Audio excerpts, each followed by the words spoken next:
I'm here with Megan Maxwell, Curator of Education at the Museum of the Cape Fear.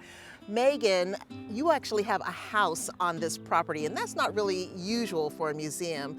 Who owns this house, or who did own the house? Right, so it is part of our museum complex. We have the museum, and then this is a historic house museum. It was owned by a gentleman called E.A. Poe, and that does stand for Edgar Allan Poe, but it is not the famous writer.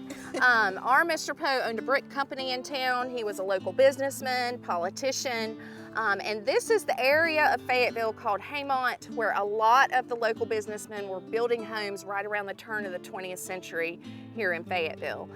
So this house basically represents what life was like right around 1900 for an upper class family here in Fayetteville. Well, I'd love to take a tour. Yeah, sure, we can go on inside. Okay. So this is the parlor. This is the formal living room of the house. This is where special events took place. If any of the daughters had a gentleman caller, this is where they would be hosted. Weddings took place in here. The 3 oldest daughters got married in here. Anytime somebody died, this is where you would be laid out. So funerals took place in here as well. And Deb, another interesting thing about the house is the lighting. The light fixture in here is actually original to the home. So this was purchased by E.A. Poe when the house was constructed. It's a gas-electric combination fixture. So originally, additional brass arms would have come up out of it this way, and a globe would have been here, and the gas light would have shined through that. He knew electricity was coming soon, but they didn't have it just yet. So he was definitely forward-thinking when he installed the combination fixtures in the house. That's just beautiful. So this is the dining room. The table and chairs did belong to the Poe family, so they would have eaten all their meals in here together. The most important meal of the day at the time would have been lunch, which we here in the South call dinner. And Mr. Poe would come home from the brick company and they would all have their family dinner together. The Poes were a wealthy family, so they did have domestic servants, and one of those servants was a cook named Nancy Graham, and she would have prepared all of the meals for the family in the kitchen.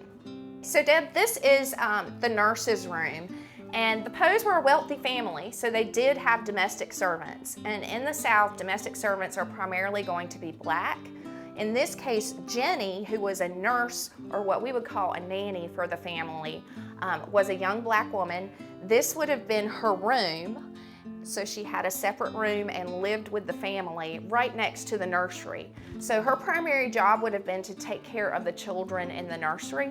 And we know about Jenny because we have a copy of Lily's diary from when she was a child growing up in the house, and she does mention Jenny a lot.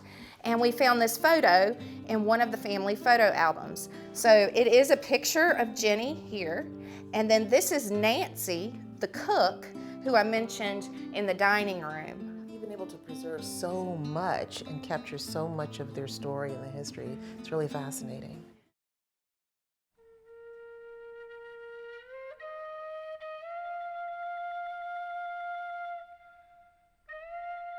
So Deb, this is our temporary exhibit gallery. Right now we have a special exhibit. It's called 17 Men, Portraits of the 25th U.S. Colored Troops.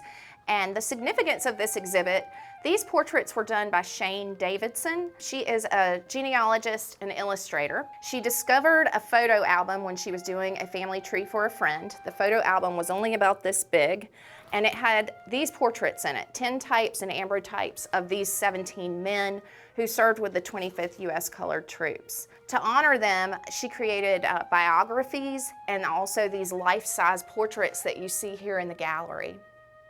These are so powerful.